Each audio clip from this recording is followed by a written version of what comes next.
For Swami, events took an unexpected turn. Father looked over the newspaper he was reading under the hall lamp and said, "Swami, listen to this. News is to hand of the bravery of a village lad who, while returning home by the jungle path, came face to face with a tiger. The paragraph described the fight the boy had with the tiger and his flight up a tree, where he stayed for half a day, till some people came that way and saved him." After reading it through, Father looked at Swami fixedly and asked, "What do you say to that?" Swami said, "I think he must have been a very strong and grown-up person, not at all a boy. How could a boy fight a tiger?" "You think you're wiser than the newspaper?" Father sneered. "A man may have the strength of an elephant and yet be a coward, whereas another may have the strength of a straw. But if he has courage, he can do anything. Courage is everything. Strength and age are not important." Swami disputed the theory. "How can it be, Father? Suppose if I have all the courage, what can I do if a tiger should attack me? Leave alone strength. Can you prove you have courage? Let me see if you can sleep alone tonight in my office room." A frightful proposition, Swami thought. He had always slept beside his granny in the passage, and any change in this arrangement kept him trembling and awake all night. He hoped at first that his father was only joking. He mumbled weakly, "Yes," and tried to change the subject. He said very loudly and with a great deal of enthusiasm, "We are going to admit even elders in our cricket club hereafter. We are buying brand new bats and balls. Our captain has asked me to tell you. We'll see about it later." Father cut in, "You must sleep alone hereafter." Swami realized that the matter had gone beyond his control. From a challenge, it had become a plain command. He knew his father's tenacity at such moments. "From the 1st of next month, I'll sleep alone, Father." "No, you must do it now. It is disgraceful sleeping beside granny and mother like a baby. You are in the second form, and I don't at all like the way you are being brought up," he said, and looked at his wife, who was rocking the cradle. "Why do you look at me while you say it?" she asked. "I hardly know anything about the boy." No, I don't mean you," Father said. "If you mean that your mother is spoiling him, tell her so, and don't look at me," she said and turned away. Swami's father sat gloomily, gazing at the newspaper on his lap. Swami rose silently and tiptoed away to his bed in the passage. Granny was sitting up in her bed and remarked, "Boy, are you already feeling sleepy? Don't you want a story?" Swami made wild gesticulations to silence his granny, but that good lady saw nothing. So, Swami threw himself on his bed and pulled the blanket over his face. Granny said, "Don't cover your face. Are you really very sleepy?" Swami leant over and whispered, Please keep quiet, Granny. Don't talk to me, and don't let anyone call me even if the house is on fire. If I don't sleep at once, I shall perhaps die."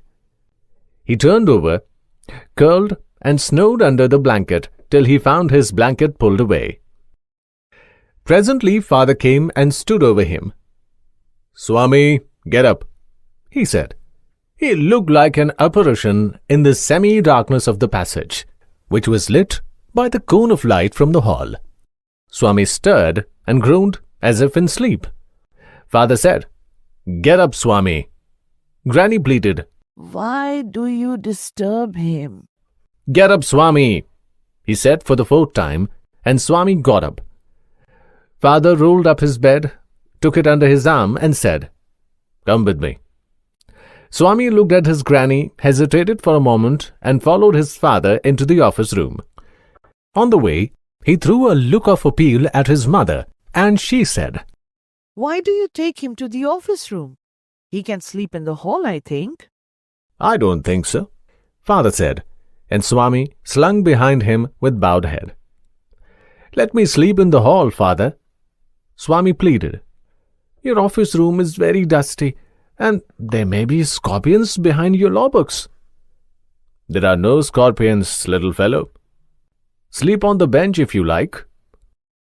Can I have a lamp burning in the room? No. You must learn not to be afraid of darkness. It is only a question of habit. You must cultivate good habits. Will you at least leave the door open? All right. But promise you will not roll up your bed and go to your granny's side at night. If you do it, mind you, I will make you the laughing stock of your school. Swami felt cut off from humanity. He was pained and angry. He didn't like the strain of cruelty he saw in his father's nature. He hated the newspaper for printing the tiger's story.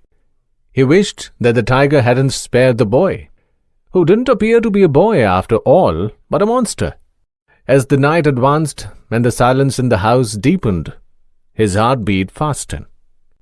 He remembered all the stories of devils and ghosts he had heard in all his life.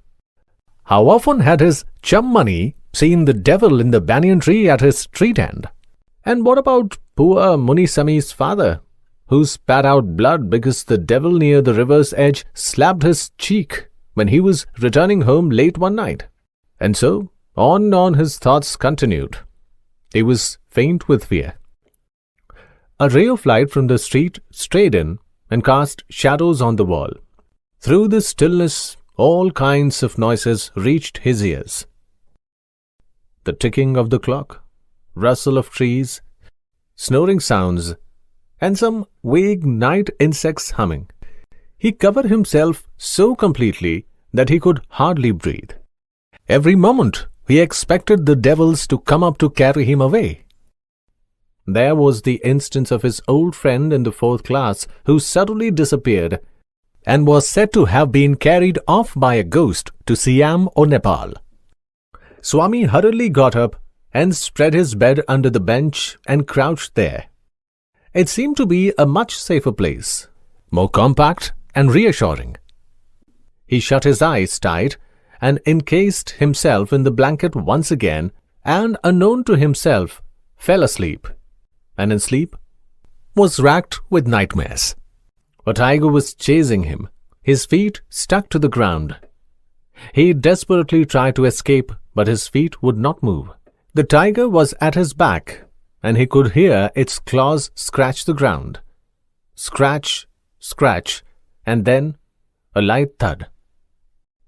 Swami tried to open his eyes, but his eyelids would not open, and the nightmare continued. It threatened to continue forever. Swami groaned in despair. With a desperate effort, he opened his eyes. He put his hand out to feel his granny's presence at his side, as was his habit, but he only touched the wooden leg of the bench. And his lonely state came back to him. He sweated with fright. And now, what was this rustling? He moved to the edge of the bench and stared into the darkness. Something was moving down. He lay gazing at it in horror. His end had come.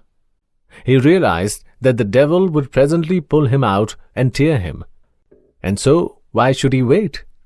As it came nearer, he crawled out from under the bench, hugged it with all his might, and used his teeth on it like a mortal weapon. "Ayyo! Something has bitten me!" went forth an agonized, thundering cry, and was followed by a heavy tumbling and falling amidst furniture. In a moment, father, cook, and a servant came in, carrying light, and all three of them fell on the burglar, who lay amidst the furniture with a bleeding ankle. Congratulations were showered on Swami next day. His classmates looked at him with respect, and his teacher patted his back. The headmaster said that he was a true scout. Swami had bitten into the flesh of one of the most notorious housebreakers of the district, and the police was grateful to him for it. The inspector said, "Why don't you join the police when you're grown up?" Swami said for the sake of politeness, "Certainly, yes," though he had quite made up his mind to be an engine driver. a railway guard, or a bus conductor later in life. When he returned home from the club that night, father asked, "Where is the boy?" He is asleep. "Already?" He didn't have a wink of sleep the whole of last night. said his mother. "Where is he sleeping?" In his usual place. Mother said casually. He went to bed at 7:30. "Sleeping beside his granny again," father said.